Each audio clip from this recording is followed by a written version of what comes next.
Hi friends, ಈ ವರ್ಷ ವರಮಹಾಲಕ್ಷ್ಮಿ ಹಬ್ಬಕ್ಕೆ ಯಾರೆಲ್ಲ ಈ ರೀತಿ ಗ್ರಾಸಿಂದ ದೀಪ ಹಚ್ಚಬೇಕು ಅಂತ ಅಂದ್ಕೊಂಡಿದ್ರು, ಧಾನ್ಯದ ದೀಪ, ಅವರಿಗೆಲ್ಲ ನನ್ನ ಯೂಟ್ಯೂಬ್ ಚಾನಲಲ್ಲಿ ಡೀಪ್ ಆ್ಯಂಡ್ ಡೆಪ್ತಾಗಿ ತೋರಿಸಿದ್ದೀನಿ ಹೇಗೆಲ್ಲ ಮಾಡೋದು ಅಂತ. ಅದರಲ್ಲಿ ಹೋಗಿ ಸರ್ಚ್ ಮಾಡಿ ಗ್ರಾಸ್ ಅಂತ. ಇದು ಈ ರೀತಿ ಈ ವರ್ಷ ಹಾಕಿರೋಂಥ ಹುಲ್ಲು ನಾಳಿದ್ದ ಹಬ್ಬ ಇದೆ.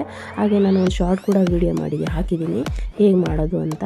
ಸ್ವಲ್ಪ ಡೀಟೇಲಾಗಿ ಬೇಕು ಅಂತಂದರೆ ನನ್ನ ಚಾನಲಲ್ಲಿ ಸಬ್ಸ್ಕ್ರೈಬ್ ಮಾಡಿ, ಹಾಗೆ ಸರ್ಚ್ ಮಾಡಿ ನೋಡಿ, ಸಿಗುತ್ತೆ ನಿಮಗೆ. ಏನಿಲ್ಲ, ಗೋಧಿನ ಎಷ್ಟು ಬೇಕೋ ಅಷ್ಟನ್ನು ನಿಮಗೆ ಅಳತೆಗೆ ನೆನೆಸಿ ಮೊಳಕೆ ಕಟ್ಟಿ ಅದನ್ನು ಮಣ್ಣು ಮೇಲೆ ಹಾಕಿ, ಮತ್ತು ಅದ್ರ ಮೇಲೆ ಮಣ್ಣು ಹಾಕಿ ಲೈಟಾಗಿ ನೀರು ಹಾಕಿ ಬಿಸಿಲಿಗೆ ಇಟ್ಟು ಮತ್ತು ಒಳಗಡೆ ಸೇಫಾಗಿ ತೆಗೆದಿಟ್ಕೋಬೇಕು ಹಬ್ಬ ಆಗೋವರೆಗೂ. ಮಧ್ಯದಲ್ಲಿ ಮಾತ್ರ ಜಾಗ ಕೊಟ್ಟು ಬೋಲ್ ಇಟ್ಟಿರ್ತಾವು, ದೀಪ ಕೂರುತ್ತೆ.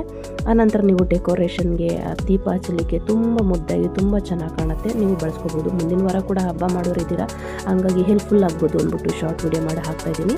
ದಯವಿಟ್ಟು ನನ್ನ ಯೂಟ್ಯೂಬ್ ಚಾನಲಲ್ಲಿ ಸರ್ಚ್ ಮಾಡಿ, ತುಂಬ ಚೆನ್ನಾಗಿ ಬಂದಿದೆ. ಸೊ ವಿಡಿಯೋ ನೋಡೋದಕ್ಕೆ thank you so much to all.